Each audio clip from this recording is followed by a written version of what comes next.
Publication కోసం papers అన్నీ ready చేసుకున్నానండి. రేపు ఇంట్లో పూర్తిగా నింపి పేరు మార్పు కోసం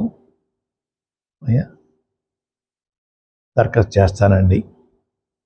ఆల్రెడీ అన్నీ ఫిలప్ అయిపోయి ఇంకా తర్వాత ఉంటే చూసుకుని వారు మీద విసిరిన సవాల్కి నేను ఓటమి చెందాను కాబట్టి చెందితే పద్మనాభరెడ్డిగా మార్చుకుంటా అని చెప్పి అన్నాం కాబట్టి ఆ మాటకి నేను కట్టుబడి ఉన్నాను అయ్యా.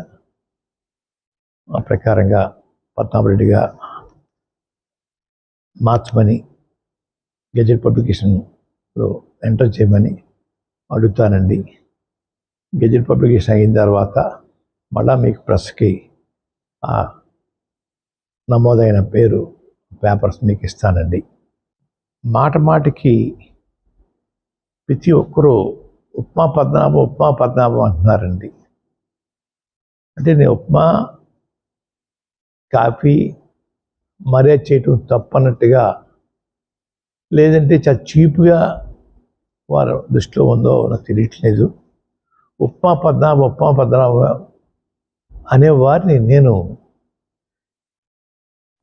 మీరు ఎవరైతే ప్రేమిస్తున్నారో వారి చేత రోజు పలావులు పెట్టించండి. పలావులు పవన్ కళ్యాణ్గా వారిని తయారు చేయండి. అంతేగా నన్ను మాటికి ఉప్మా పద్మనాభం అని అవమానించాలని ప్రయత్నం చేస్తూ ఉన్నారు. మా తండ్రిగా తాతగా దగ్గరించి కూడా ఇంటికి వచ్చిన వారికి మర్యాద చేయటం మాకు అలవాటు. ఆ అలవాటుని తప్పుగా మీరు బోతోతలు చూపిస్తూ ఉన్నారు. మీ ఇళ్ళకి వచ్చినప్పుడు మీరు టిఫిన్ కాఫీ పెట్టరా? అది కూడా చులకంగా